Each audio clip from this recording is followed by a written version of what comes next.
Hello and welcome back to another episode of Inside the Asperger Studios. Have you been told you have a voice for radio, or are you interested in voice acting?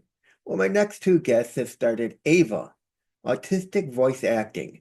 So sit back, relax, and grab your favorite beverage, and let's learn more about them and Ava. See you there. I wanna believe in the truth, but only see what I'm shown. Got the freedom to choose, but can't decide on my own. Follow what the group is thinking, bottle up my intuition till it's Hello and welcome back to another episode of Inside the Asperger Studios. Today I'm joined with Heidi and Robin from Ava Autistic Voiceover Acting. Welcome to the show, ladies. Nice to be here, Reed. Yeah, thanks, Reed.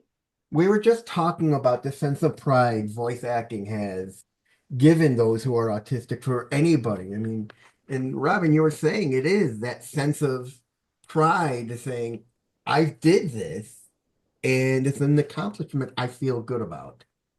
The other thing too, Reed, is that you can be anything you want to be. We in voice any you could say acting, but there's so many different areas of voiceover. So if you're a voiceover artist, you can be so many different things, and we're not seen. We're just heard. And that's I think a really cool thing. Now, how did it start? How did the whole idea of Ava come into being? You want to tell the story, Heidi? Okay. All right, sure. It started with Heidi Hackney, wanted to do voiceover for something fun. And I saw a friend of ours doing it. He was recording audiobooks, and I asked him how did he get started, and he introduced me to Robin. And I came to one of Robin's webinars, and I signed up and had a session with Robin, and we had a lot of fun during the hour. And then at the very end, she said, "Well, how do you know this friend?" Mhm. And I said, well, he's a coach. He was actually my coach for a year. I'm a coach. And just recently, I rebranded and I'm a autism coach. And that's when Robin just suddenly got really excited and she told me this dream that she had Mhm. about making voiceover training affordable and accessible to adults with autism. And we talked another 30 minutes. And afterwards, we hung up and I thought about it and I was getting excited about it. And I had this big list of questions. So I sent them to Robin because she's really approachable. And I said, well, I'm just going to send them to her. And instead of answering the email, she just wrote back and said, let's talk. So so we met again. And I think it was in that meeting that we said, I think we can do this. And that's how it started. Now, how did you get into voice acting, Robin? So, since I was 5, I always knew I wanted to be an actress, and that is my training. I went to American University. I was a theater person. I did the New York thing, moved to New York, went to HP Studios, did regional tours. It was always theater for me. I'm a union theater actress, and I knew that I was getting older. And I thought, what is this voiceover thing? And back when I got into it, it was not the time when we all had home studios. You had to go to a studio to audition, you had to go to a studio to do the work. And so I started just sort of running it along everything else I was doing in my life until eventually I just sort of got into it. I'm going to say almost full time. And COVID, the shutdown year of 2020, I was in Virginia with a nonprofit professional theater company of my own that I had started, and COVID just took that down. So all of my focus went to voiceover. I had been coaching for probably since 2017, and it just full force went in that direction to the point that that's pretty much where I am now. I'm a coach, and I just had a dub. I'm a little hoarse right now, Reed, because I had a dubbing session, dubbing a role where I was screaming and yelling at my daughter. So I've been hoarse all day. So that's my prime area of work. Dubbing video games, character work is where I live in the voiceover world. Now, do you both feel that you are helping those find their creative outlet? Absolutely. Absolutely. I know Heidi runs into a lot of people and she's like, guess what we're doing? For me, I was working for a very large training and demo company traveling around the country, and I noticed how many autistic students we had in those classes. But that particular program and most programs were not a good fit. And that's kind of what started the dream was saying, we need to do something to help people navigate the industry, not just have fun doing voices, but if they really want to do this, help them navigate this path. And Heidi comes across almost as many people as I do through her coaching, fellow coaches that have people they are coaching that want to do this. Exactly, Robin. And I can't tell you how many times when I have shared, or Robin and I have shared what Ava is, and tears come to their eyes, either when we're talking to parents of adult children, when I'm talking to fellow autism coaches, the excitement that here's this wonderful, affordable program that is for people who, okay, they're out of high school now and beyond, and beyond. There's no upper age limit, that there's something for them to do that's productive and creative. And so The, we're talking about the program read, but I would also point out the fact that we do 3 free live classes every month for them to just stick their toe in the water and see. Last month we always do voiceover 101, which is, what skills do you need? And this is how the industry works. And well, what kind of equipment do I need? So we always do that class, but then I'll always really shake it up and throw in either a voice acting for animation, voice acting for video games. Last month it was audio description, which is the voiceover that occurs between dialogue scenes in films, and it is specifically for people who are visually impaired or blind that are watching a movie that don't know what's happening in those scenes. Voiceover talents will describe what's happening in those scenes. So we just taught that. Coming up, I think this month, we have an animation oh, wow. class, voiceover acting for animation. Those are all free. So people can see, am I really would I be interested in this or Mhm. not? And those will always be running. We will always have free classes of some sort running, even once we're 100% officially launched, which is April 22nd. I love that you're giving the free classes. It's kind of a dip your toe in it. I did some sort of thing like that with a writing class I took where the first class was a free class and it was just to see if you are interested in learning how to write and everything else. And then after that, it's either you can skip out and not continue, or you can pay for the next lessons and so on and so forth. And it's great because it gives people the chance to see what it's like, what's involved, what you need. I think more and more places and lessons need to do that because it would give people the idea of, do I do this or do I not do this? Is it something I'm interested in? Exactly. And some people come in and say, oh, it's more than I thought. Maybe it isn't for me. And some people come in and say, oh, it's more than I thought. It is for me. I really want to do this. And Robin even recently had a student come to a free webinar, and she's been working with him, and he has decided that he likes the engineering end, The Hmm. technical part. or the technical part. Yeah. And not so much, right, Robin? Am I right that not so much the acting for the microphone, but the behind the scenes? And so that's an interesting story because we also have, if someone wants one-on-one coaching, read that is available, and that's what he wanted. And I want to just tell you, he was amazing. He had an amazing voice. He read amazing, and he told me, "Hey, I think I'm interested in the technical part." And so a couple of weeks went by, And I reached out and I said, I know you're interested in the technical part, but I want you to know, coming from me, that if you're just feeling insecure, I think you're amazing. And I think you would be amazing in this. So now what we're doing, Heidi, is we're still continuing with, Okay. we're running it side by side, and he's learning more about what is needed from the actor's point of view on the technical part. So it's kind of Excellent. morphed. It's kind of Yeah. morphed. So it's, Yeah. Excellent. And yeah. I think too, we had somebody come to one of the free webinars and he was off camera, which is totally fine. We don't make anybody look into a camera if they're not comfortable. And he put in the chat that he had been told that he was always too loud, that he talked too much, and he felt like he was just not going to be cut out for voiceover.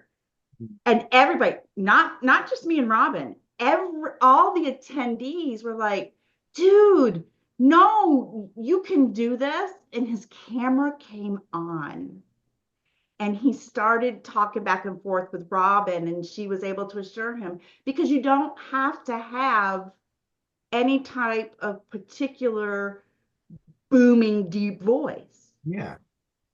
Robin tells the story of having a client who was an older woman, but she talked like a 12-year-old.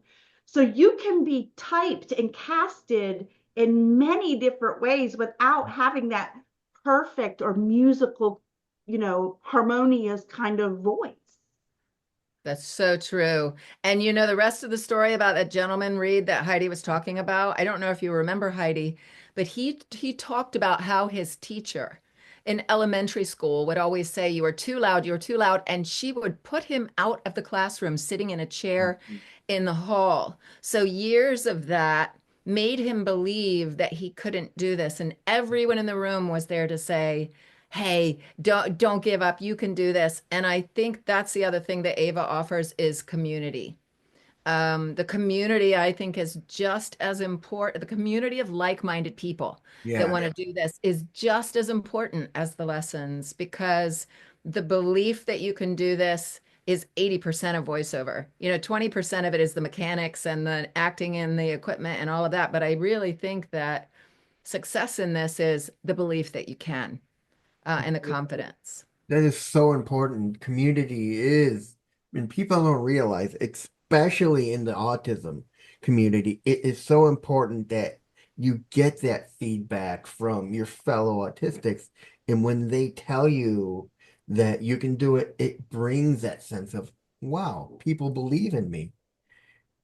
I mean, it brings to mind that story. Have you ever heard the song from Harry Chapin about a little girl who goes to school and she's in this coloring time and she's coloring her colors and her roses in all different colors, and the teacher goes, roses are only red, and she won't let her color them any other color, so she gets forced, and then finally she changes schools and she's coloring the flowers red, and the teacher goes, no, you can color it any other way. It's that mindset of people that forces it on others. That needs to break. You Mm-hmm. gotta let people use their creative minds. Otherwise, you're gonna stifle their creativity. Mm-hmm. Mm-hmm. Yeah, so we hope to help people's creativity to blossom. Yeah. And I see it in the people that I'm coaching privately, Read, people with autism that I'm coaching privately. If I think about their first session or their second session compared to where they are now, and the fact that they have audiobooks out through ACX with Audible, uh, it's, I think, so important that know inside I can do this. And that's a lot of who we are at Ava is that we're giving them the information. I always say we're giving them the information and we're giving them the inspiration, I because it's mean, that combination.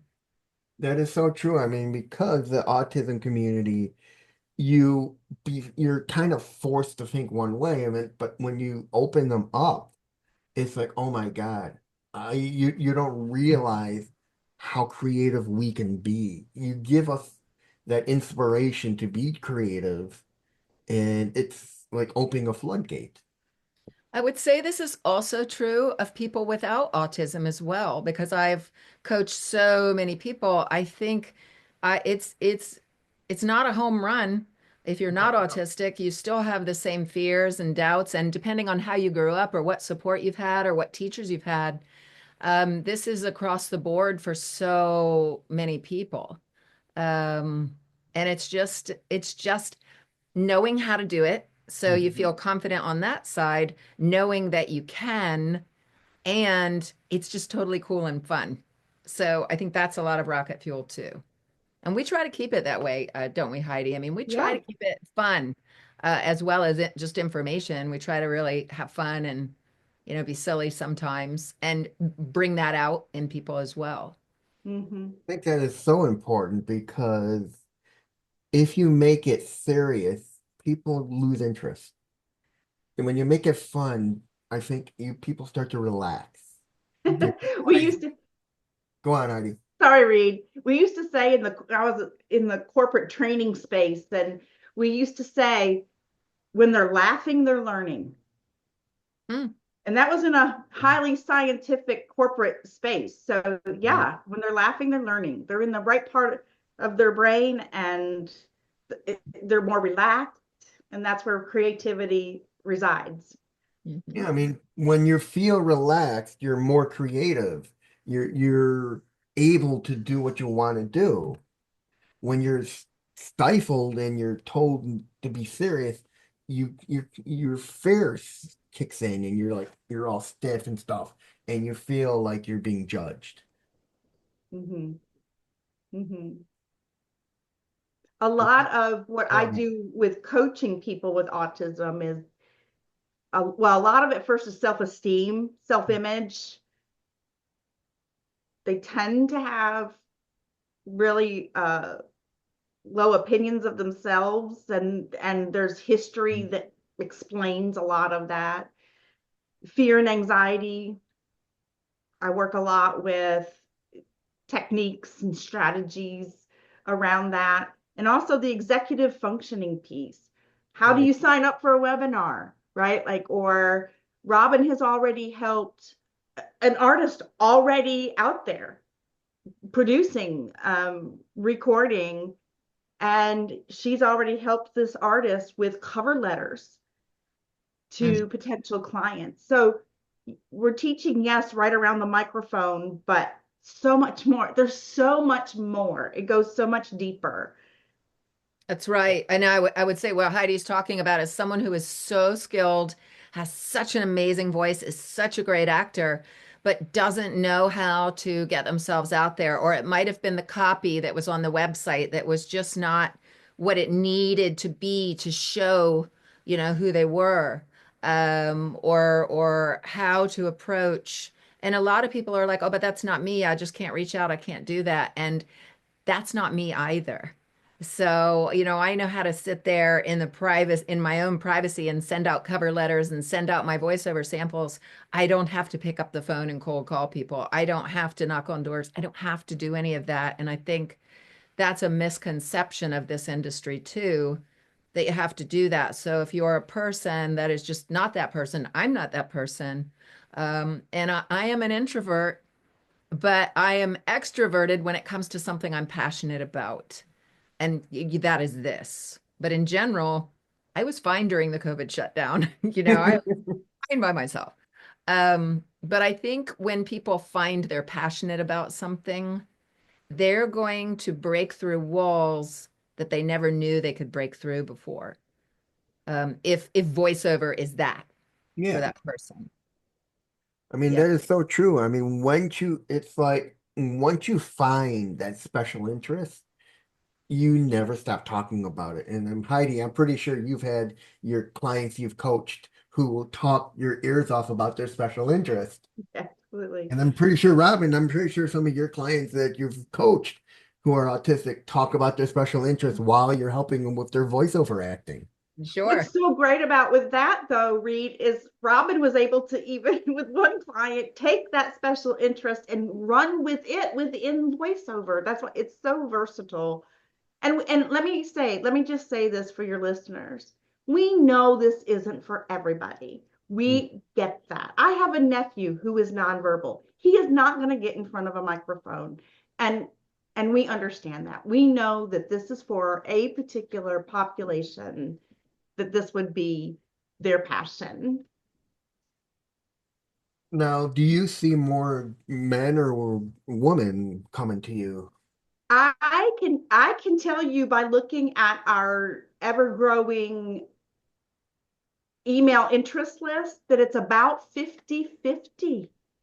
Wow. Yeah, and you know that's you just made me think of something, Reed, and that is when I was traveling, I was touring all over the country. I would be in South Dakota or Denver or Manhattan or Florida, or I was everywhere teaching how to get into voiceover for this very large training company who offered a program, and this is where I first started seeing autistic males in their 20s, usually mom was with them in the class. And Mhm. I think back and I think to myself, I never saw any females, but what I now know to be true today is that females mask so well that how do I really know?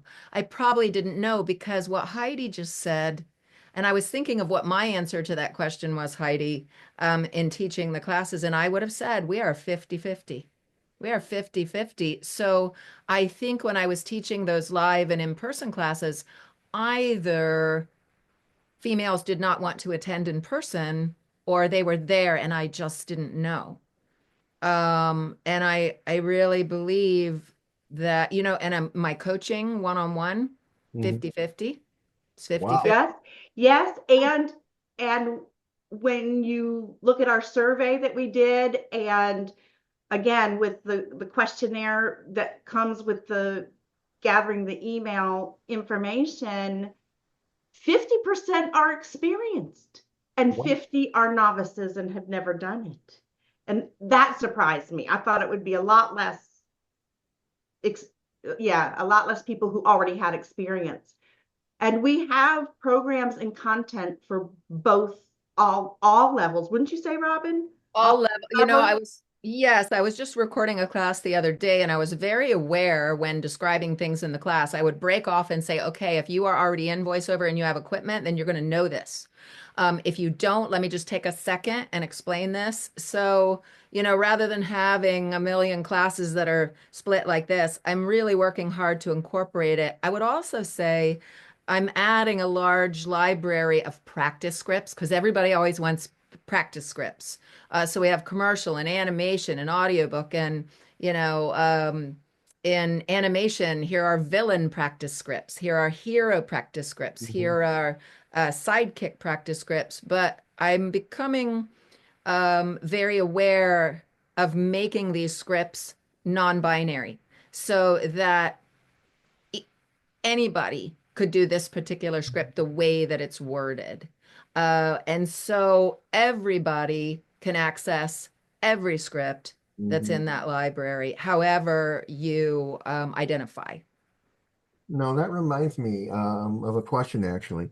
When you teach them or help them with doing audiobooks, do you tell them you would like them to not do it like in one solid voice? You should like give each character their own voice because I know people love when they listen to an audiobook, especially somebody like Stephen Fry or some of the bigger names. They always do individual voices for every character because it brings that book to life. Do you teach them that? So this is, I can answer that in a nutshell. And I always say our job as voice talents, whether you can call yourself voice talent, voice actor, or voice artist, people call themselves whatever they want to call themselves, but our job is not to read a book to the listener. We're not there to sound like we're reading our book.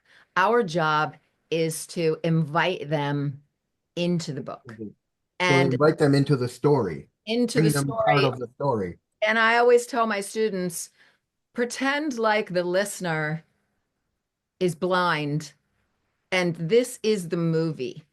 And Mm. so we have to bring it to life, which would mean, yes, characters, but I will also say the most famous, the top earners in audiobooks are not people that go whole hog with the characters. It's the true essence of the character. And so it's not as much changing their voice as being the character from the inside out, like being that gnome or being that princess or being that king, not having a guy talk like a princess really high like that, because it would be. So it's more about being authentic in how you do that character rather than physically. We will physically alter our voice to a certain extent, but the top earners, the top requested voiceover people give more the essence and the illusion, and you can't believe it's one person doing it all. Yeah. But yes, exactly what you Yes. said. And I think, Reed, that was another good point that your question brings out is yes, Robin also teaches our members how to take direction. So that is a quality. If you're interested in voiceover, uh, you want to be able to take direction from the client or from your teacher. And I'll give you an example, my own personal example. She had me reading scripts, and we Love this story, Heidi. oh, Yeah. do you? Okay, so she had me read it, and it was a cartoon, it was animation, and I read it. And then she said, "Okay, Heidi, now I want you to do it as if you are a cow." Okay, I said, "Well, give me a minute." And so okay, all right. I had to think about it. How was I going to do it? And then I did it. And at the end, when Robin typed my voice, she told me the ages I could do and the genres. She said, "Heidi, you can do character work because you took direction." She said you would need coaching around it. She said, "But how I know you would be able to do it is because when I told you to do it as a cow, you were all in. You Yeah. were a cow from the beginning to the end." And so no shame here. No, I'm a little bit of a ham. And anyway, so I took that direction and I created this cow, and I just gave it my all.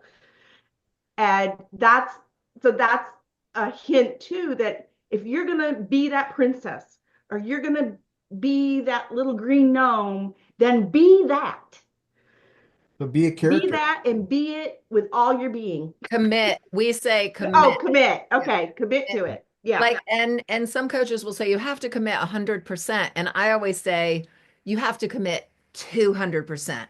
I mean, go for it. If you're going to be that. So that the listener, they don't have a costume. They don't have a facial expression. They don't have gestures to go by. As voice talents, it's all in our voice. And I think it sounds cheesy if you just try to do it with your voice alone, but if you try to commit to that character and be that character on the inside, from the inside out, Mhm. which I will say every autistic person that I have worked with commits 200% and really gives it everything that I hate to hear when people say, I have heard this, and we have heard, Heidi and I have heard this from autistic people, that monotone, can't do voiceover. And I'm like, what are you talking about? Because the strongest people I have seen in some of the classes that I taught around the country were autistic, because it was about really just getting into the character. And I'm still baffled by that myth that's going around. I mean, that's so true. Is when you have somebody who's voice acting total character, you get immersed into the book. There Hmm. was a book I listened to called Keys of the Kingdom, and I listened to all the entire series audiobook, and I can close my eyes and literally visualize when they start describing things and the characters' actions and going through all the routines. You see this in your mind, and that's, to me, is what makes a good voice actor, is somebody who can turn on the imagination of the reader.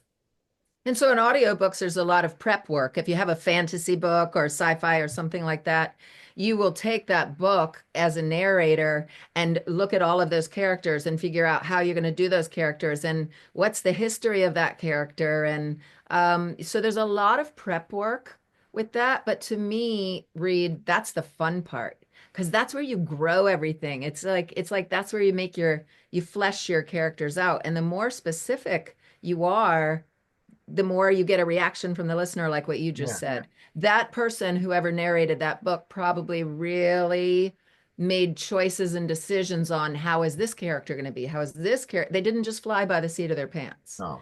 There's work involved. Yeah. Mhm. And that's what makes a good book to me, especially an audiobook, is when that voice actor is narrating the book to you in a way that your imagination just turns on and you're all of a sudden you forget about everything else around you and you're immersed into this world. Mm-hmm. And then there's only one audiobook that I could not get into, and it was The Lightning Thief, because the narrator was just so monotone. I couldn't get drawn into it. Mm-hmm. Mm-hmm. You have to be interested in everything you're talking about, and you have to be interested in the people you're talking to.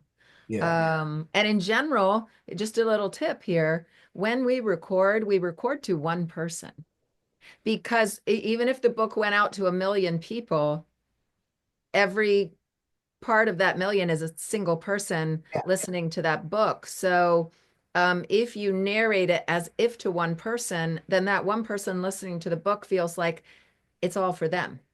And so that's a little thing that we do too. We don't read to the group, we read to one person.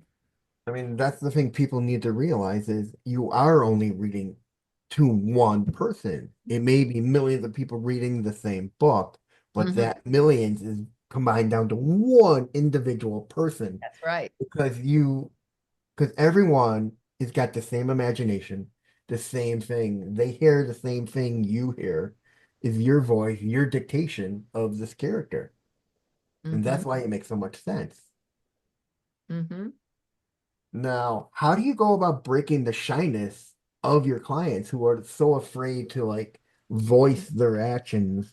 They know they're good at it, but they're just so afraid to do it.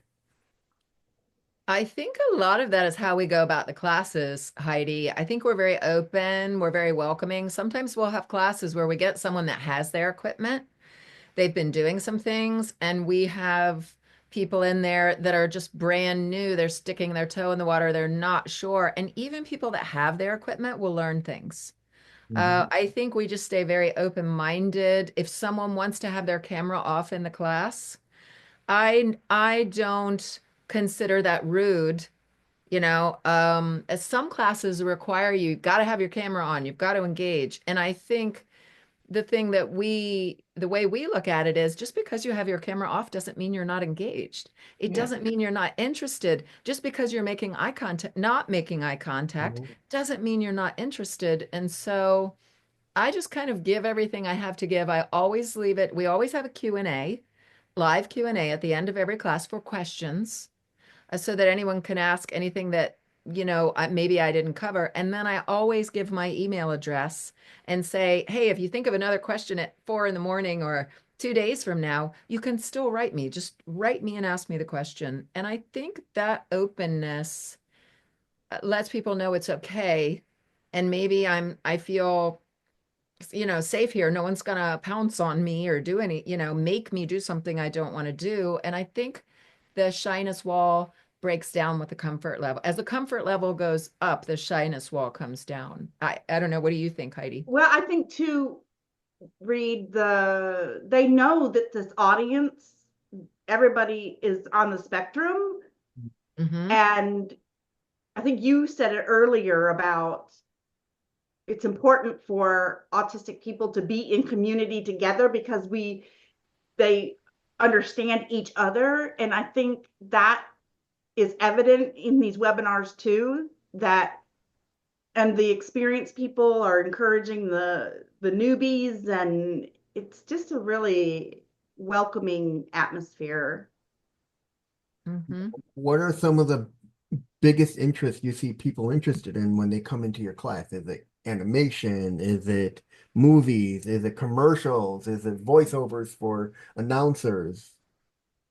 I think in the classes, video games really big, animation really big, but in the people that I'm coaching privately, it's instructional design, e-learning, training modules, Hmm, nonfiction. So interesting. nonfiction books, working on, I have one student working on a Wayne Dyer book, another student working on a physics book. I have a new student coming in that is just like, I want to touch everything. I want to taste everything and see where I'm comfortable because a lot of times people will come in and have one idea of what they think is the thing that they want to do. But as we work on things, they realize that their skill set is stronger somewhere else and they feel good where they know they're strong. So they sort of shift. They shift. So I think uh, everybody's different. Everybody's different. Although in the classes, we do see a lot of people interested in video games and animation, but the more people that we get in, Reed, I think it's gonna spread out and we'll have children's books, e-learning, a lot of instructional voiceover, the audio description, describing what's going on in a movie doesn't require acting skills to be a character, but it does require acting skills to match the tone of the film or the tone of the scene. Is it a thriller scene or is it a comedy scene? So that's a different kind of acting. Now, how do your in-person classes differ from your Zoom classes? They don't. I think I give the same to either or. The only thing on a Zoom class is you can turn off your camera.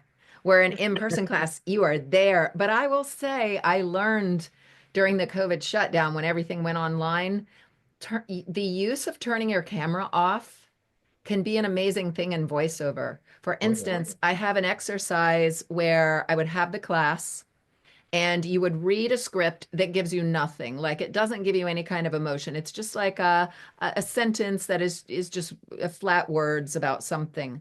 I would choose someone like you, Reed, and I would say, okay, Reed, it's your turn. So I am going to privately chat you the tone that you need to do. Like maybe it's timid, maybe it's angry, and only you know. Then you're going to turn your camera off so we can't see your face and so that you feel secure with your camera off. And you're going to read the sentence with the tone I gave you. And the rest of the class, when you're Oh, that's done, fun.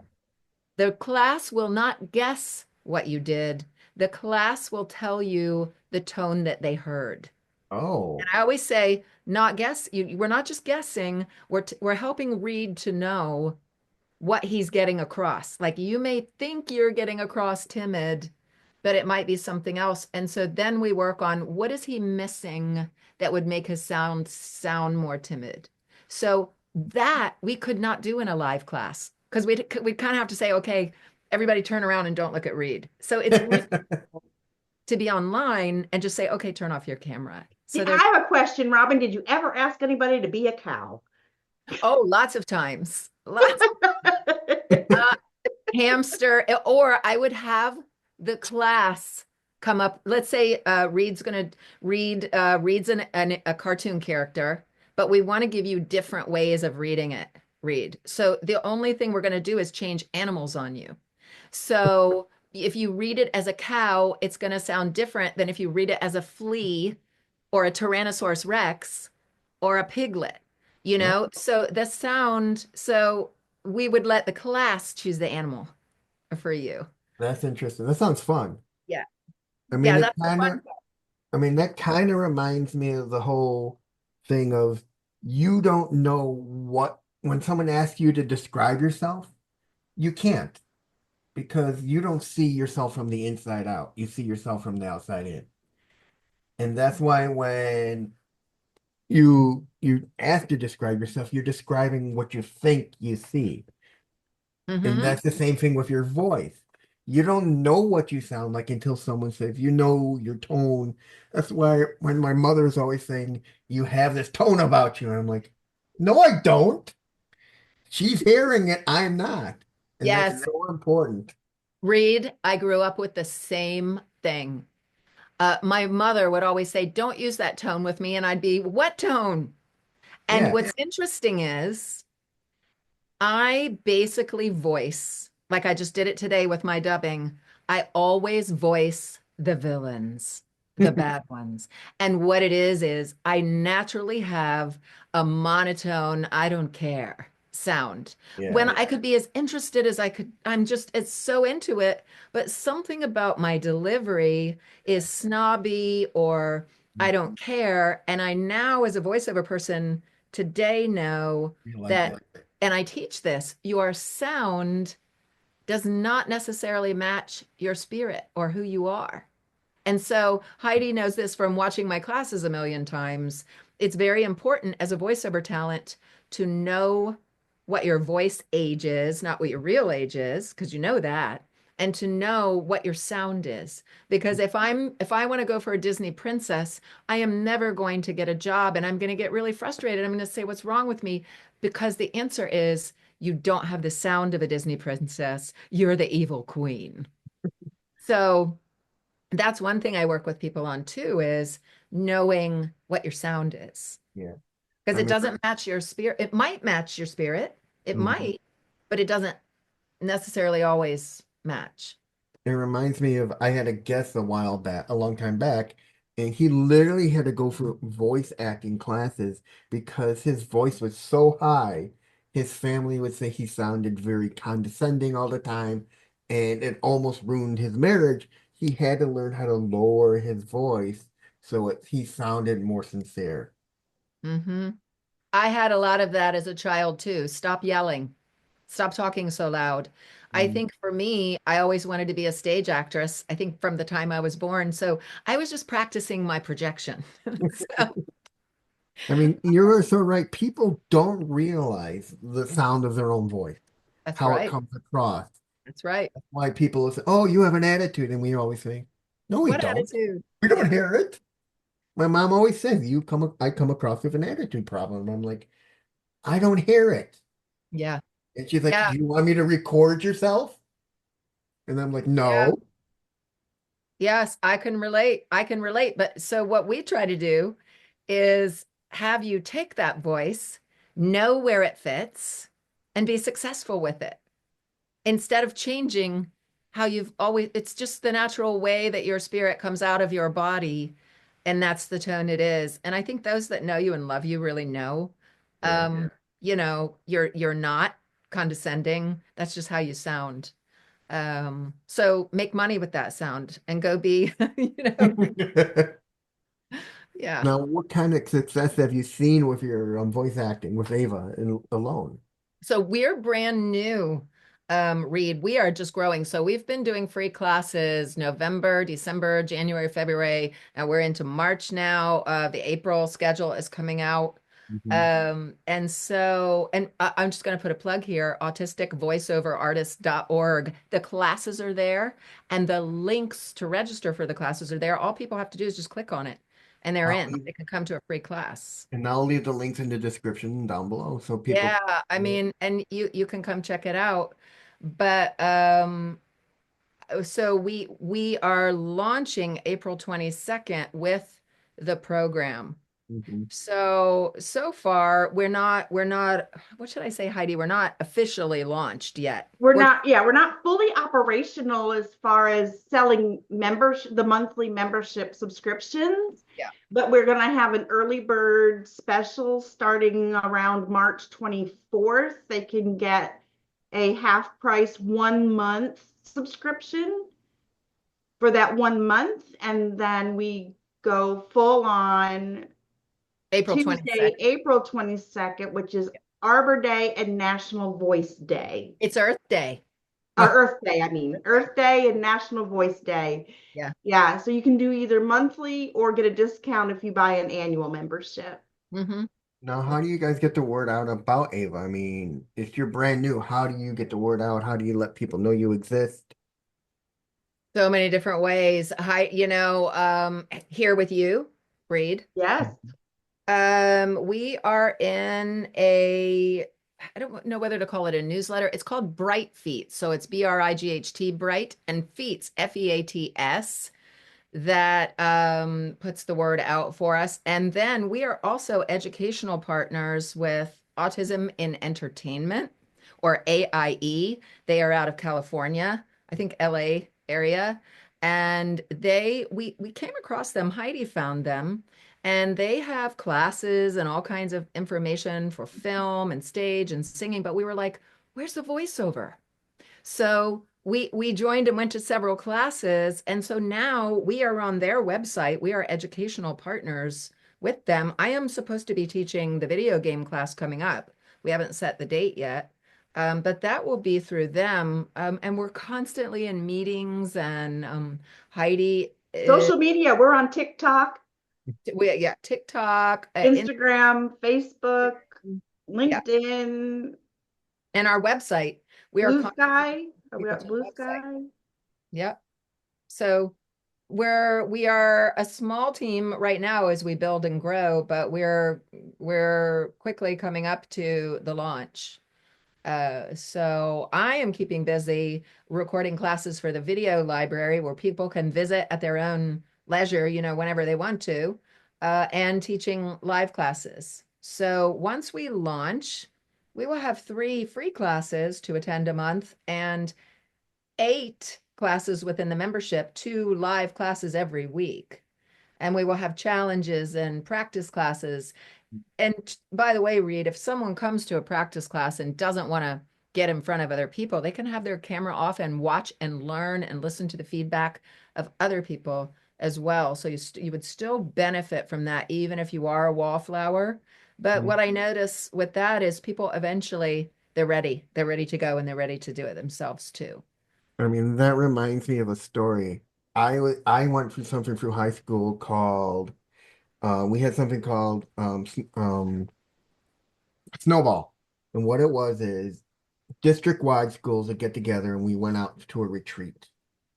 And I'm usually the shy kid, but for some reason on the way up on the bus, I just came out of my shell and I was joking around with everybody. And then that night we had got together around the bonfire and I'm like, okay, guys, name one thing you liked about me. And everyone, one kid goes, I like the fact that you stepped out of your comfort zone and you joined in with all of us goofing around on the back of the bus and you had a good time. Mm-hmm. And I think not letting them turn on their camera and listening, it's letting them hear the feedback from everyone else, and then it's that comfortability of, hmm, maybe I'll give it a shot, and then they open up more, and then it's the whole world. I think it's letting people do it in their own time, and that's the beauty too of any classes in the video library. And it's not only voiceover classes too, it's autism support classes that Heidi and another coach board member, Jackie Corsi, will be doing. Mhm. So, and then I'm also doing, and I was just working on it last night, mindset for voiceover. And so that is a lot of the procrastination, fear-based. Mhm. When we want to audition, we really want to go for that, but we're afraid to. How do we push through that? That's an In a performance aspect, not just a general fear aspect. So that is my, if you said, hey, Robin, what's the kind of coaching you love to do best? It's that stuff. I love taking people that have given up or hit a wall, people that are out there already doing voiceover, and helping get them up and going again. And I think that same stuff applies for beginners. Yeah. So it's more fuel. I mean, people don't realize that anxiety overrides everything, Hmm. especially when you're autistic. People don't feel like they don't realize they have anxiety until they come up to that moment. And then it's like you start dreading it and dreading it and dreading, and you just make yourself feel worse. And I've been through that experience numerous times with different situations, and I just made myself sick. And it was my mom sitting there literally pushing me, saying, You gotta push through this. You'll enjoy yourself. I remember once I was going to a reunion from my college, and she's like, go, you'll have fun. But I'm like, well, I don't know. My mom's like, just go. And I went, and I had the time of my life. Talked with different people from different classes and different things. And I just talked with everyone and mingled and had a great time.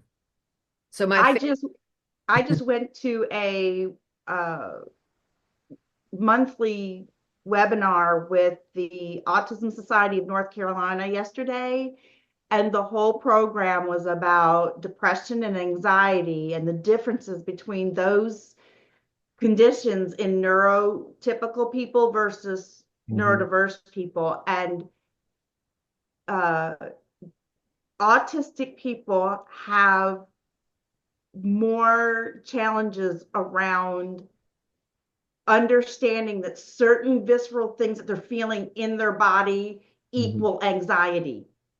They feel them, but they don't equate them to anxiety, and there's like a disconnect there. It was very interesting. So it's right in line with what you've experienced, Reed. Yeah. I was going to share that my favorite quote, Reed, it's on my Facebook, it's my mantra, is a quote by Neil Donald Walsh. Hmm. And it is life begins at the end of your comfort zone. So that push through that you did, like you're like, I don't want to go, I don't want to go. You pushed through that and look what was on the other side. Yeah. And so I truly believe that if I look at the times in my life when I knew it was going to be hard, I mean, getting Ava together, we're working really hard to do it. Or people saying, you can't do that. What makes you think you can do that? About getting into voiceover or being cartoon voices or whatever. When people say you can't do that, you're pushing through that kind of discomfort too to say, yes, I can, especially if it's friends or family that say, why do you think you can do that? Believing in yourself and pushing through. Look what's on the other side. It's amazingness that's on the other side. Um, I mean, it's so true. People don't realize the minute you step outside of your comfort zone, the world opens up to you. Yeah. And that's what I'm all about is you need to leave your comfort zone because what's going to happen is the world opens up to you. And one of my favorite quotes is never fear the unknown. Hmm. Because the minute what happens when you step into the unknown? It becomes known to you. Hmm. And And that's then what it's it's Exactly. all about. scary. Yeah. And then it's not scary. It's not scary Yes. anymore. People need to realize the world isn't as scary as it makes it. It's just our society is such a negative focused one. We don't see the open door on the other side. I think we're trying to make people feel safe. If voiceover is unknown to them, this world, what is it? Can I read from a script in front of other people? Which, by the way, you don't do in the voiceover world. Like this is my booth. I'm in here. I work by myself. But in training and learning, we do work with each other. But I think the point with Ava is to make people feel safe so that they can step off that cliff, step into Mhm. the unknown because we're saying it's okay here. It's okay here. Um, if you want to try, and you can take your time and move as slowly as you need to, or move as fast as you choose to. So that's where we're gearing to sort of both ends of people that are used to it and want to learn more, and people that are brand new to it and are maybe a little afraid. Now, what advice would you give people to who are interested in voice acting? Training is essential. And I always say this, Reed, when people say that, but there's so many people doing this, how will I ever, how will I ever have a chance? I always say there are so many people doing this, but the majority of those people are just kind of like popping on YouTube or trying to learn here or think they're figuring it out. If you do, if you work with people that are doing it and have done it and are successful, you're going to be in good hands and you're going to learn.